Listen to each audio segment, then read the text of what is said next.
I learned this and this is fun, let me try to profit on it. And guess what? It's not working. There's so many reasons why it's not working. Brand, visibility, trust, likability, leadership. There's so many reasons why. It's like, be a devoted student to yourself first. Really, sustainability within the CEO is that rooted and groundedness in the full embodiment of yourself. Hi guys, I'm Jenna Kennedy and I am so excited to be on this series with you. I honestly don't even know what to call myself nowadays. I once upon a time was a 7-figure business coach, and then I went through this massive season of, you could say, burnout, but really rediscovering who it is that I am and the work that it is that I want to do in this world. And so I'm breaking into a completely new industry.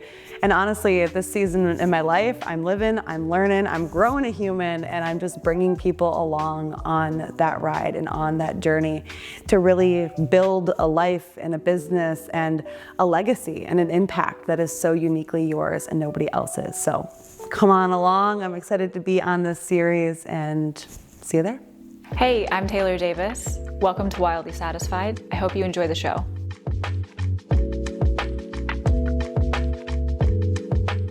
Welcome back. I'm super excited for this episode. I think these have all been amazing in terms of what we've been talking about with burnout and being a satisfied CEO, as I like to call it. I love that. Because something with Wildly Satisfied, why I even created this is, if you're not satisfied, what's the fucking point? Yeah.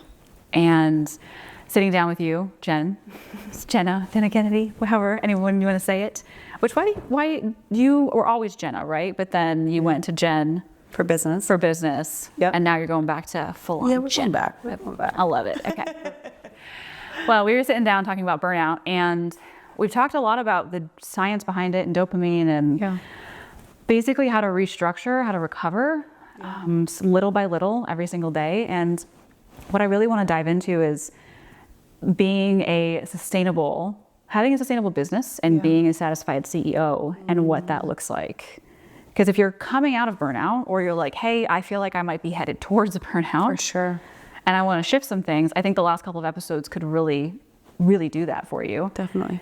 And when we've gotten there, when we've recalibrated, what does the future of business look like? And the CEO leadership, feminine-based leadership look like if we're not doing it in the model of what we were taught. And so I would love to hear how you're approaching that right now, because you've just made this big shift. Yeah. Let's talk about it. Well, I would say, to like really bring it all together is like all that life stuff has got to come first, right? Like truly, like you and your satisfaction with yourself and your life has to come first.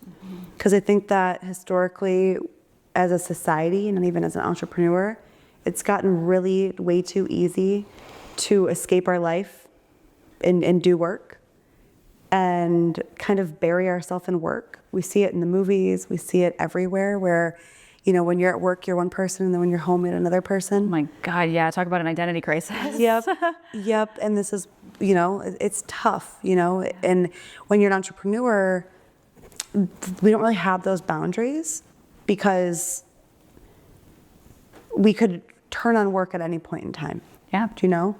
And so we really get to build the life and the you and the relationships and whatever else, and then really look at, now that I'm from this place of wholeness, what does it look like to be a CEO and a leader? Because I know a lot of people, and that myself included, the wholeness wasn't always there. And I was like, okay, now let me do this business. And then this is when it gets really easy for the money and the accolades and the success and the vision and the goals and to spill into our everyday life. But when you have the satisfaction in life, then there's a natural boundary of now, what does it look like in business? So I think that is first and foremost. And then from there, I think the biggest question to start asking yourself is, what's the impact that I want to have in this world? What are my values? Yeah. And then how do I want to do it? I believe, one of the first books I ever read about personal development outside of my master's degree was The Big Leap.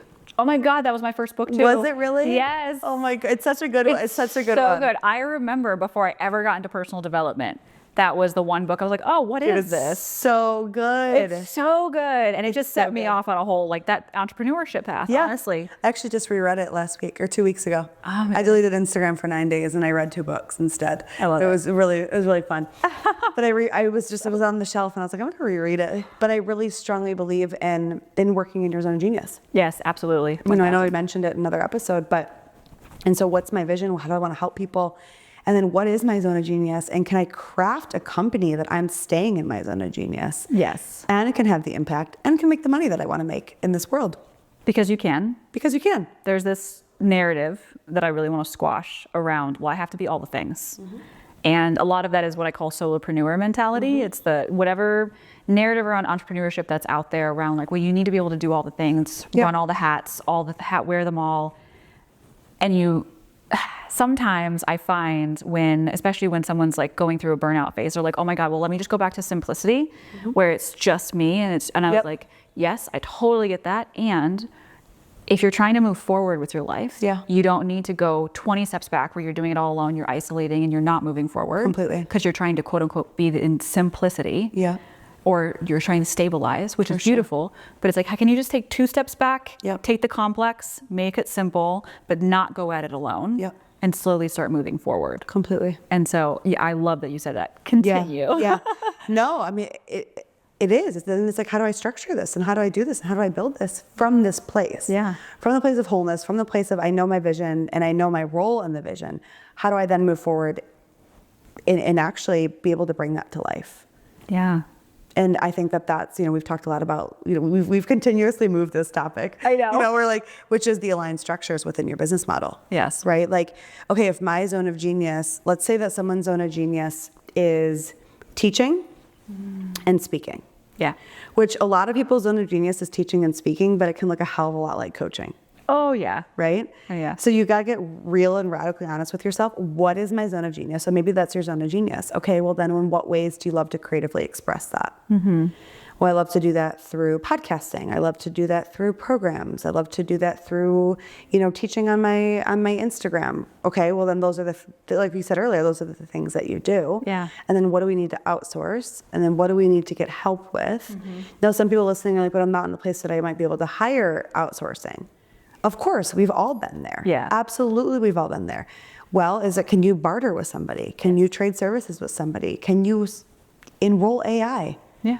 Right? Can you, instead of hiring the expensive video, the Austin video guy who's if they live in Austin, they're gonna be like 4 times the price, or can you go on Fiverr or Upwork and find someone who specializes in this for probably a fraction of the cost? Yeah, and can you do it from a heart-centered, integrity-based perspective? For sure. I spoke about this another time where I was like, if you can't because you don't have the funds, and let's be real, sometimes you just don't have the funds. I know there are some coaching where it's like, well, just keep going and invest, and it's like sometimes you literally just don't have the money, and that's okay. That doesn't mean that you still have to go at it alone. And can you look at the people and go, hey, I could barter with a friend of mine. I think we could really support each other. 3 or 4 or 5 friends of you get together, or you can find someone to trade with. Come a very heart-centered, non-transactional mindset. Exactly. Of course, there is a transaction that happens inside of it. Yeah, completely. And what can I get from you is a different energy when you go into trading with someone. And so I just wanted to kind of drop that there. I love that. Because I've seen that a lot where you'll trade something with someone, but then the trade is not energetically aligned. So true. And from their perspective, it might be, but not always. Yeah. And it leaves kind of a bad taste. And then you're like, well, I'm just going to do it all myself. And then it's just, you're back into doing it yourself. And so yes, where can you trade? Where can you barter? Where can you work together with maybe friends and get together and do that? There's a lot of people who would be willing to do that if you just get in your heart-centered space. So it's like, how can we help one another? Definitely. And I also want to say too, if you're finding yourself where that's not available and you do, like some people are more in that solopreneur space where they're like, I can't just work in my zone of genius. I have to do this stuff right now. Then recognize that that's only for a season. Yes. right? And if it goes beyond the season, you need to look at something. Completely, right? It's only for the season. Yeah. Because I think that there's a lot of conversations around this, like, outsourcing and all that. And sometimes it really isn't an option, especially if you're coming out of burnout and you're rebuilding a company. Oh yeah. Right? And so it really might not be an option for you. Then recognize, okay, then I'm going to have to turn on my, like, this worker in me, but I'm moving it toward a goal, right? I'm moving it toward my vision. Yeah. And my goal is to make this much money so then I then can hire it out. Yeah. So be very structured in that and be very aware. Okay, I want to make, $5,000 a month, and 1,000 of those dollars, once I get there, $1,500 is going to go toward an executive assistant or an assistant or a video editor or whatever this is, so that I then can stay in my zone of genius. Yes. Right. And this is kind of the part of leadership or being a CEO that not many people want to do. Yeah. They don't want to budget and they don't want to think about it. They just want to, like, make the money and do whatever we want with it. But this is a part of being, the feminine leadership and the feminine CEO. There is this badass boss energy that gets to come alive. And it's like, wait a second, I do have to start looking at things that way. Yeah. What will it look like if I do this, this, and this? Okay, well then when I make this much money, I'm going to do this and outsource this. And then this is going to help me have a further ROI, but it's also going to help me stay in my genius so that I then can have a further ROI. Yeah. I think that there's been a lot of noise and, excuse my French here, a lot of bullshit in the conversations around investing in yourself. Invest before you're ready. Just put the money out there. Don't do that. Invest at your edge. Yeah, it's bullshit. Don't do it. Fall right off of the edge. Don't do it. Yeah. Don't do it. It's so dumb. It's such a lie. It's such modern marketing that's trying to just manipulate, truly. Like, invest when you're in a grounded, powerful state and knowing why you're investing, the vision that it's helping you move toward, and you trust yourself and you trust the person or the service that you're investing in. Yeah. And I say that from a place of experience. Like, I've invested in so many coaches and mentors, and also, like, so many branding experts and so many different things. And like 94% of the time, it's like, that wasn't what I needed. that was dumb. Why did I spend that money? Yeah. And it's a regret of mine, but I've also learned a lot from it. So make sure that everything that you're doing within your company is moving you toward that, whatever place that you're at within. Yeah, I feel like too, at the same time, I had this client recently who she reached a point where she literally just couldn't do it herself anymore. Yeah. There was so many things happening. And I always call that the solopreneur to CEO journey. You're about to step into CEO, and there's so many things that you've been doing because you've been wearing all the hats. Yeah. And there might be a point where you're like, okay, I am investing in that area because I physically do not have the capacity anymore to be able to handle this myself. Yeah. And so that might be a little bit of an edge for you because you've been doing it all of yourself. Definitely. And so, push your edge a little bit in that way, maybe. For sure. Because you shouldn't be doing it alone. And it's not the same thing as you dropping $200,000 on a branding expert when it's like, maybe that's not the edge that you need to push. Definitely. Maybe it's actually, I need some more support so I can be in my zone of genius. For sure. And so I love that you brought that up, because there is a big story around that, especially in the coaching industry. It's stupid. It is stupid. I know. I'm like, there's one thing I love about you. I'm like, this is such bullshit. I'm like, it's such bullshit. Like, no. Do you need to invest in yourself to succeed? For sure. Of course you do. And there's a lot of ways that there's a lot of ways that you can do that, Yeah. Yeah, I think it comes back to, like, know yourself. Yep. Like, know yourself. And if you've gone through burnout or a mental, physical, emotional health battle or journey as it relates to you and your company, you've learned a lot about yourself. Yeah. You're no longer working in naivety. You're working in true wisdom. Yeah. A lot of people, myself included, start their companies and start their journey as CEOs, and there's a lot of naivety, right? And it's cute and it's sweet, but there's a lot of naivety. And when you go through a journey, do I think everyone needs to burn out to be successful? No. I know. Do I think all of us hit a rock bottom? Yes. Yeah. You look at Joseph Campbell's core body of work with the hero's journey. You go into the underworld is the way that he describes it. Carl Jung has similar body of work and perspective way back in his day. It's like you're in the underworld and then you come out and it's like oh, you've made it, right? So do I think that every successful person goes through that? I do, actually. And in that process, you know yourself so well. So if you're in it, or you're just about to be in it, or you're coming out of it, or you've been out of it, you know yourself. So what does it look like to run your company from the place of like, I know myself? I think what happened in that rock bottom too, is the story of this strategy or this thing I'm selling will save you dies away. I don't know if that feels... Nothing will save you except for nothing. Exactly. And so for me, that's a lot of the like, hey, here's my strategy to be on social media. Hey, I'm going to sell you. I'm going to show you how to do this, whatever it is. Right. And when you're first starting, I was definitely felt this when I was just getting into the entrepreneurship world. I was like, oh my God, this is going to be the thing. This is going to be the thing that's going to push me forward. Literally. It's like, it's a rite of passage for entrepreneurship, I swear. So true. And I feel like when I hit my rock bottom, it's not like rock bottom, but there was the underworld of my entrepreneurship journey. I had this moment where my recognition was, actually it's my intuitive strategy, it's my knowing. I had all the knowledge I needed to, and of course there's going to be more knowledge and more things to learn and everything. But I had to do the thing that I wasn't admitting that I needed to do. And in that, I also had to honor the fact that I couldn't do it all myself. Like my going through the underworld was going, hey, this is not the business model that matches you. This is not what you want to do in your zone of genius. And also, you can't operate like this anymore. And that's when I started really leaning into the team that I have, because this is a projector thing for me, at least, is I do not have all the energy to do all the things. But since I've hired 2 key team members who they just get me and I love them, I can just say the things, do the things that are in my zone of genius, and they're like boom, boom, boom, boom, because I make them happen. By the way, they're generators, and if you're a projector, please, for the love of God, hire a generator. Because they just, they just take it and run with it. Yeah, save yourself. And my underworld was admitting that I don't need to keep pushing to do all these things myself.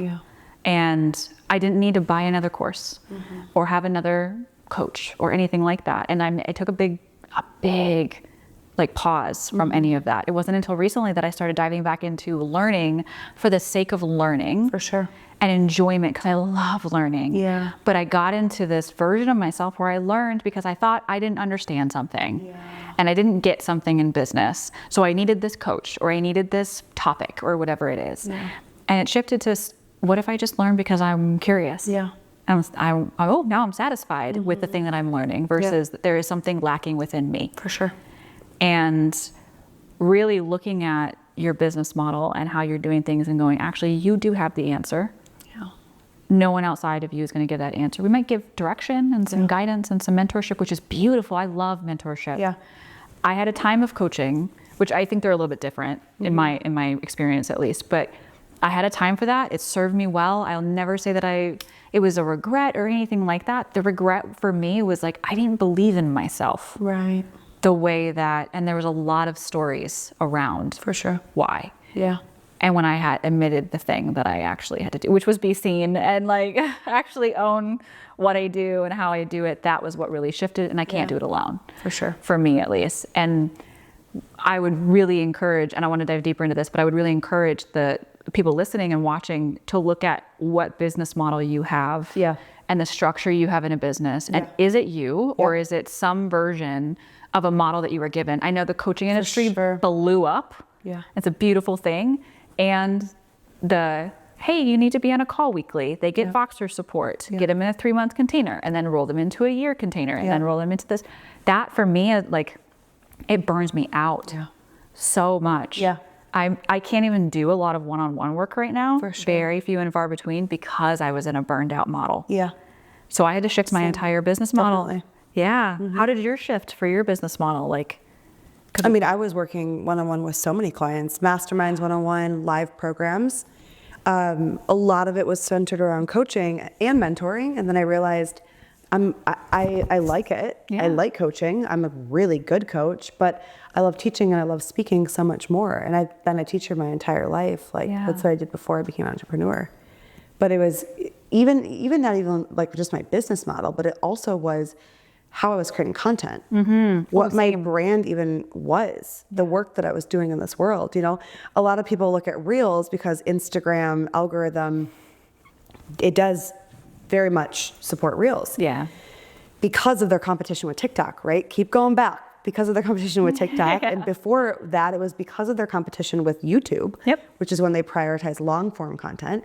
And so you look at this and it's like, so many of my past clients hated doing Reels. I'm like, okay, well, then let's take a look at this. What other platforms do you like? Well, I love speaking. Well, maybe more of a podcast.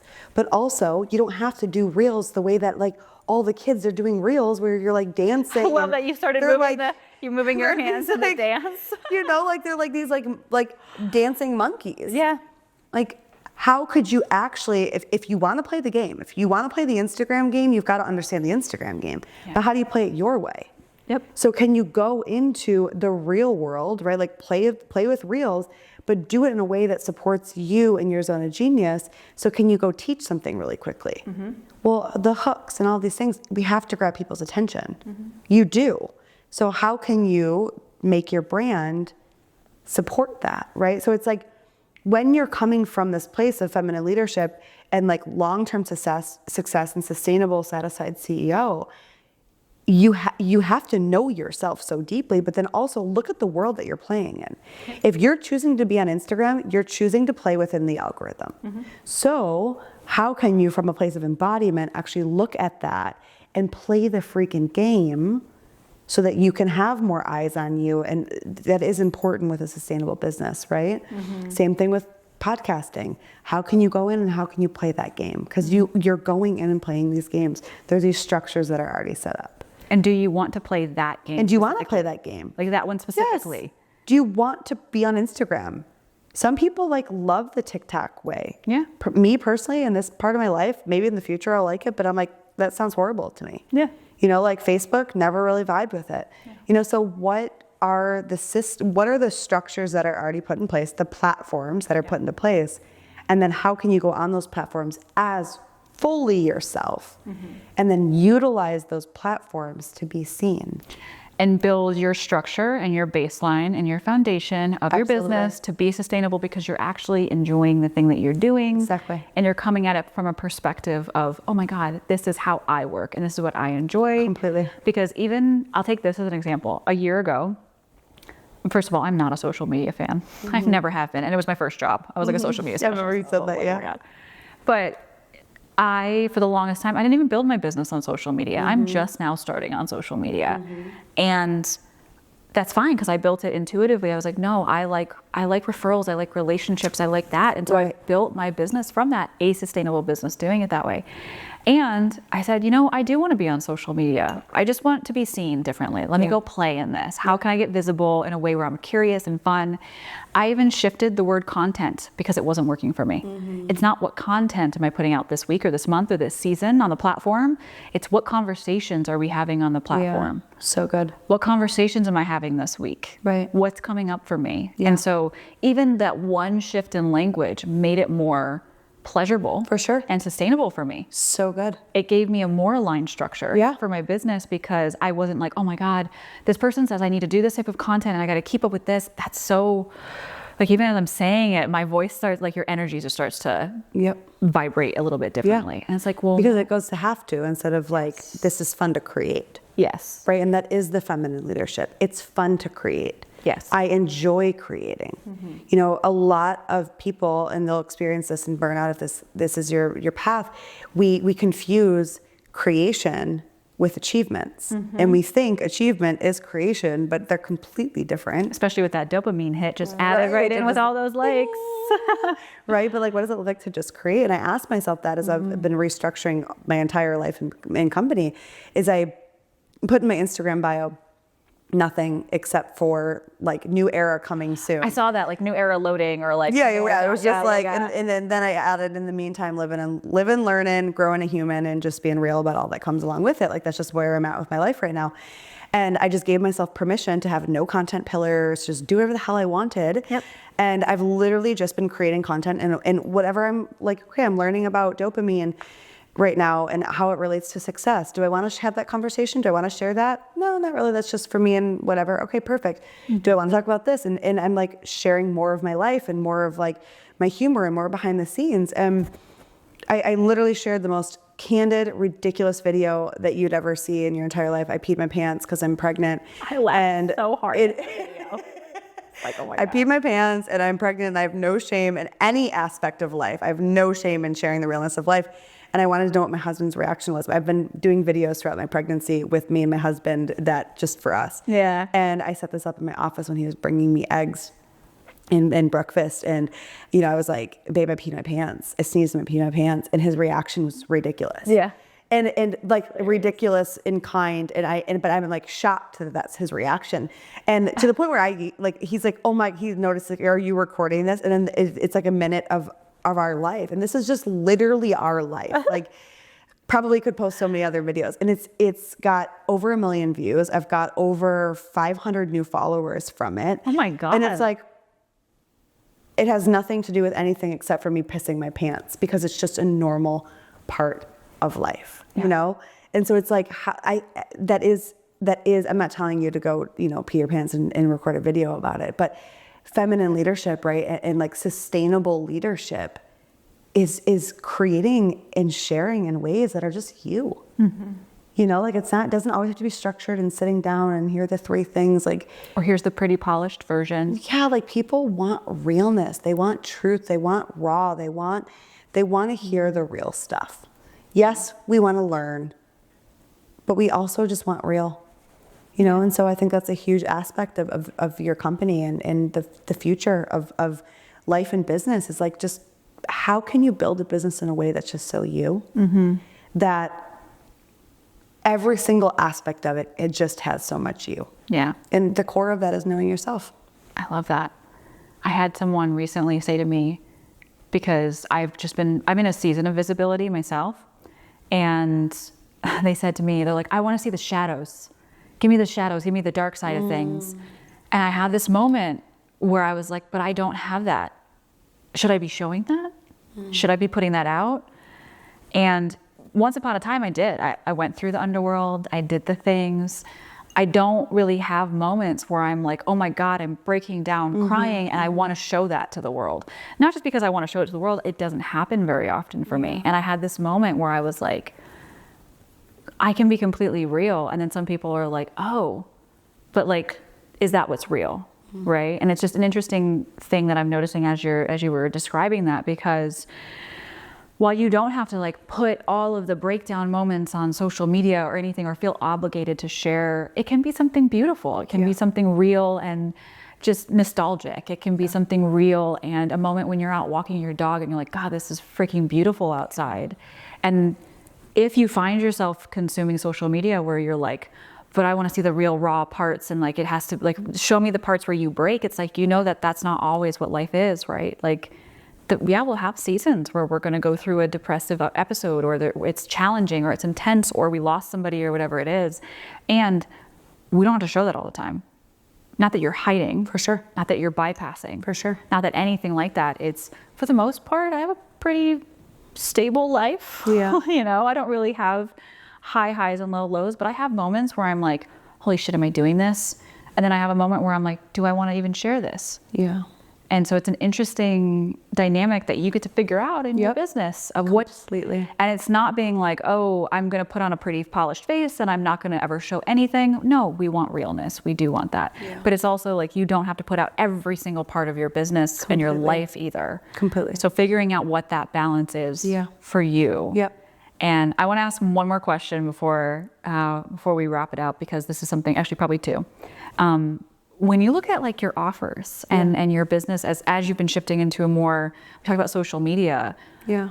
What is your most ideal of how you would structure your offers? I shifted mine recently and it's been so much better. And so I'm just curious what yours, like how yours are. Yeah. I'm still discovering it, to be honest with you. I mean, I'm still discovering what I want my like work to do in this world. Yeah. You know? And so I'm still discovering what that is. I love in person. I'm not creating any offers in the time. You know, I'm coming up on gonna have a baby in 4 weeks. I know. you know, and so I got to figure out what life is going to look like and what my role in the world is going to be after that. Yeah. So I'm still discovering that. I would love to do in person in the future. I love in person. I throw epic retreat experiences. I've done it many, many, many times. And I actually kind of stopped doing it when I moved to Austin a few years ago. It was so much more fun when I was on the road doing it, just because I could like go to different places and be like, we're going to do a retreat here. And I definitely have some really cool learning type experiences up my sleeve. But right now, I'm not planning on creating anything in the next few months. I love that you have, like, I know that you even just share what you're learning on social media. Oh yeah, I always share what I'm learning. I think that's amazing. Like having one thing I love is just seeing different models and ways of people doing things. Yes, well you have to remember I'm a teacher. Yeah. My core zone of genius and archetype is a teacher. I love. You know, I was a kindergarten teacher, first grade teacher, a special ed teacher, and an interventionist, and a massive part of my 8-year career as a teacher was teaching teachers. Gotcha. Because I was an interventionist, and so I was really would run our professional developments. So a huge piece of the core of my existence is teaching. I love teaching things in a way, like taking very complex topics and breaking them down, and then breaking them down in ways in which somebody can take one little thing out of it and be like, ooh, that I can take and I can run with. I resonate with this. Right? I swear, I think this is a projector thing because I get the same response from people. So for me, being a teacher, like what I'm loving in life right now and within my leadership is following my own curiosity. And then I follow my own curiosity, and I love learning. I'm a devoted student to life, and I learn for myself. And then I'm like, well, what would be fun to share with the world? What would be fun to teach other people? Yeah. Right. And so that's kind of what it is that I've been doing, and I've just been having so much fun with it. Oh, I love this because I remember a time at the very beginning of my business where I'm like, I love writing. Yeah. I love just going and traveling and being curious and exploring certain topics. Yeah. And then the thought came in on Lil Baby Taylor as an entrepreneur was like, but how do I make money doing this? Of course. Right. And even now, years later, I will have this moment. I'm like, oh, okay, because it's like the conditioning. It's like, yeah, how do I turn this into a product? And I was like, oh, I don't need to turn this into a product, first of all, unless I really want to. But I could just enjoy doing this thing. And I want to encourage people too. It's like, but if you do actually want to like make money, there's so many ways to make money from doing the things that you love doing. Yeah. And can you just do them because you love them? For sure. And because you want to enjoy them and you want to share them and let life unfold because you don't even know what may come of it. You could be like, oh yeah, I got asked to be on a TED Talk stage and they're going to pay me this money because I was sharing about happiness and all the things. I invited you to talk because I was seeing you share those things that you were loving learning, and I was like, oh my God, we got to talk about this. And so while it's beautiful to go in and be like, okay, how can I make money in my business? Definitely. Can you be curious and shift and not look at everything through an offer lens? Yep. And go, actually, how can I just explore something I really love and I'm curious about?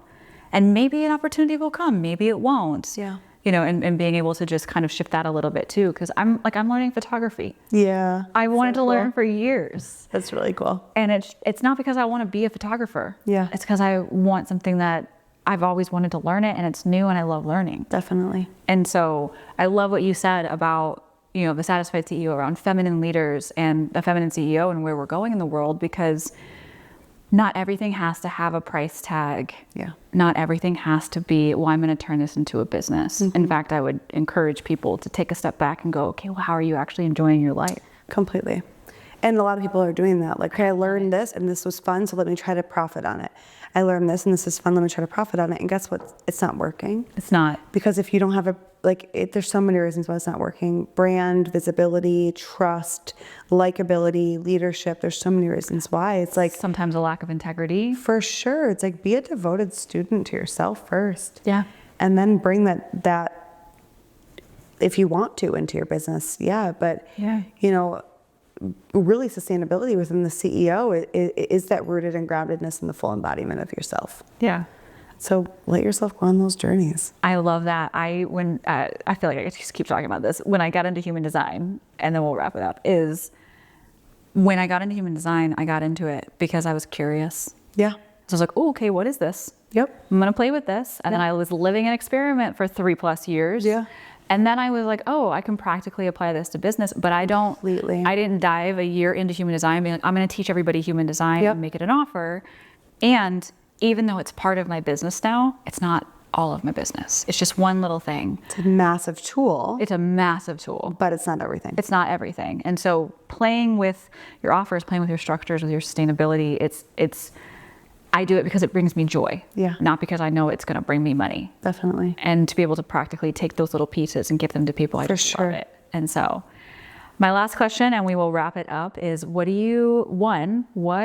the definition of a feminine CEO to you? And where do you see the future of that going? I love that. For me or for the world? For both. Yeah. Cool.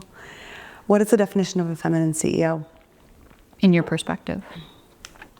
You know, it's funny because it's like a CEO to me, like if I break it down, right? CEO is like, she's a badass. She is a creator. She's a badass. She's a builder. She or he, right? Like you got the vision and you're bringing it to life is the CEO. And then the feminine is simply doing it in the most aligned, truest way to you.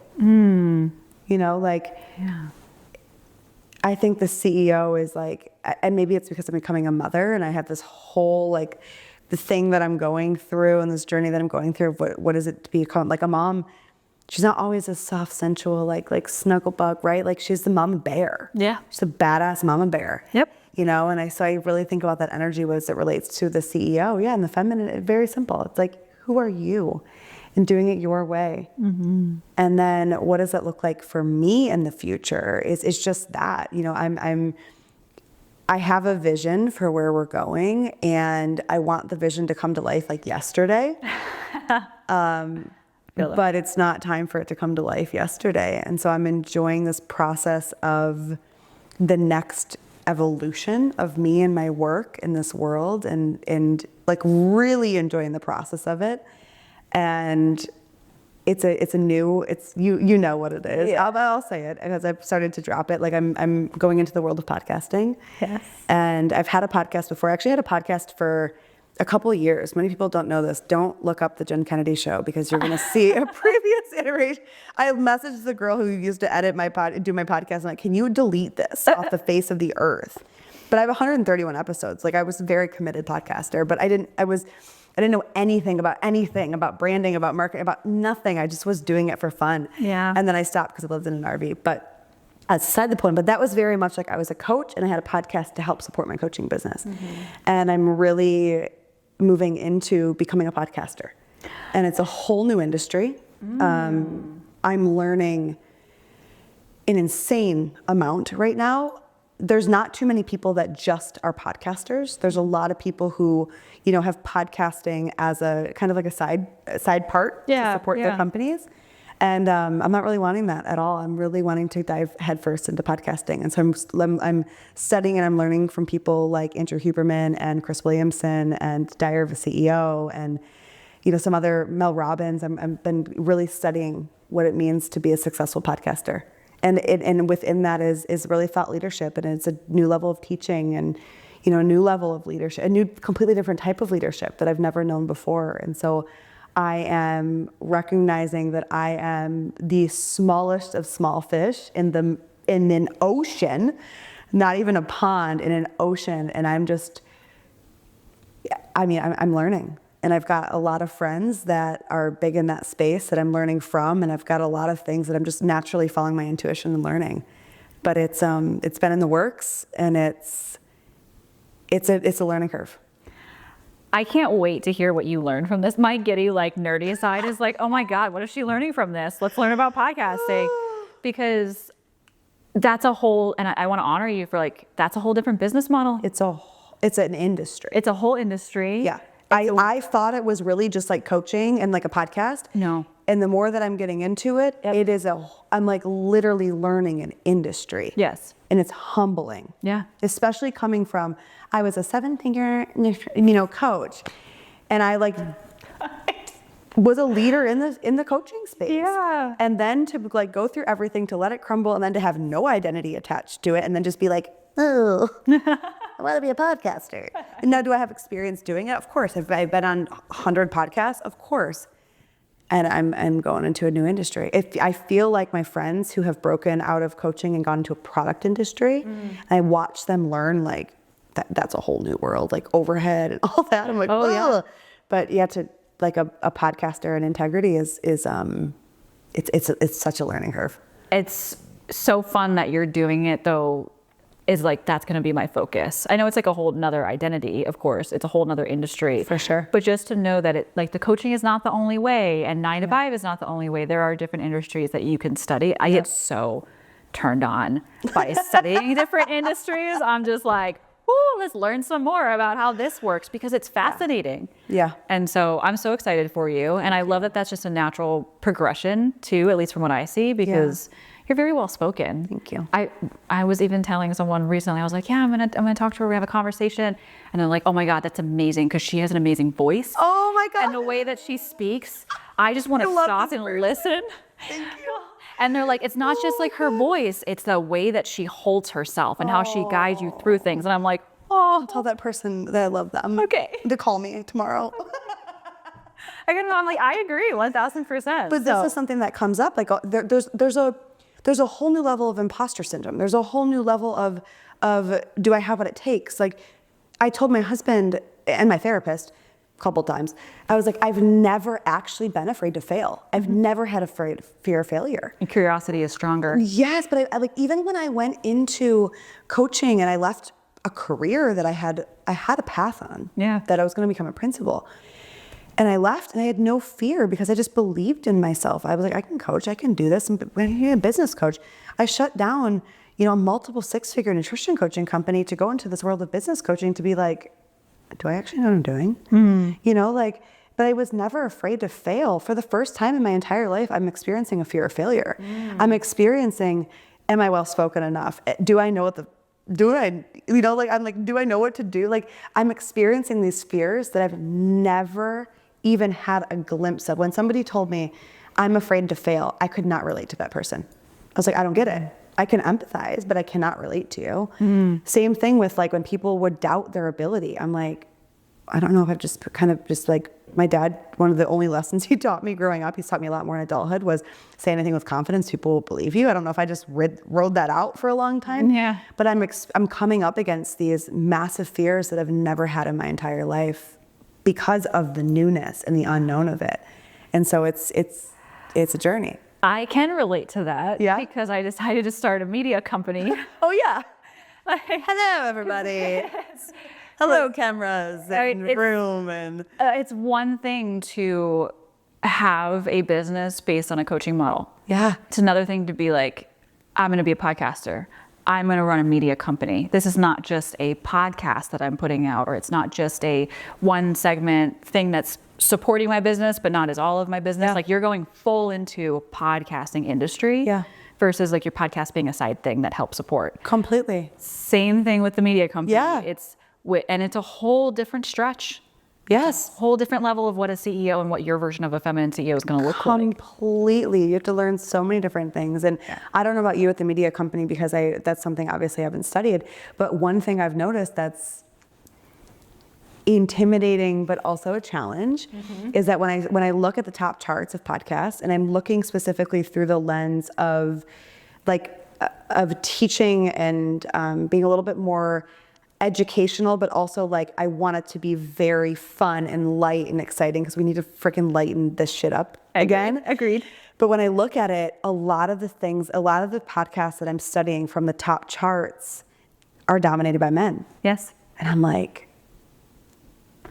no, listen, I'm not like gonna be like, we need to change this. No. Like I'm noticing and I'm like, holy shit, like this is, when you're looking at a certain level of podcasting, it is dominated by males. Yes. So then I'm looking at it and I'm like, I'm pregnant. Like, what am I doing? Like it's a trippy thing to embark on. I think it's beautiful though, because I went into a bookstore and I was looking for a business book.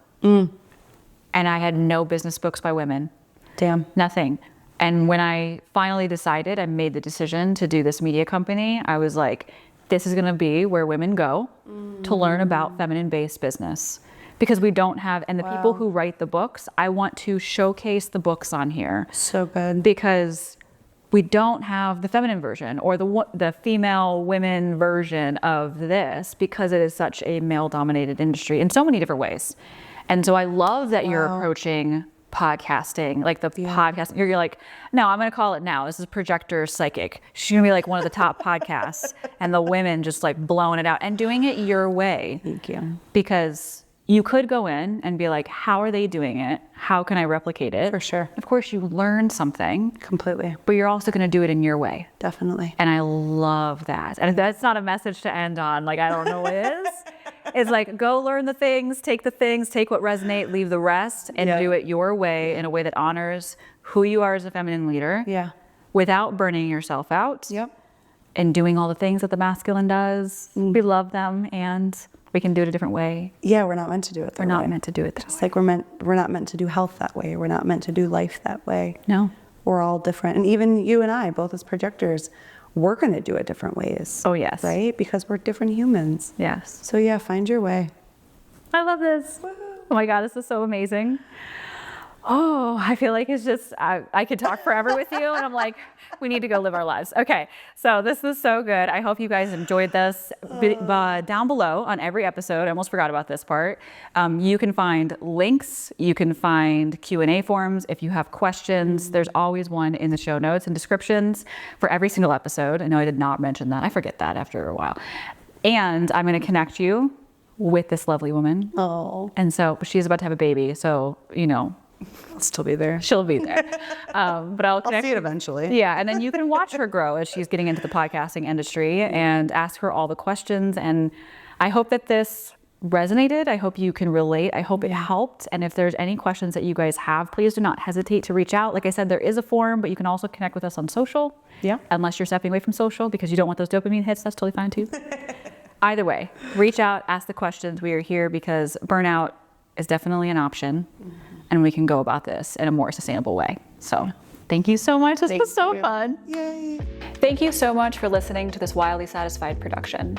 I hope you enjoyed the show, and we would love it if you would share it with someone that you love, leave a review, or come tag us on social media at Wildly Satisfied.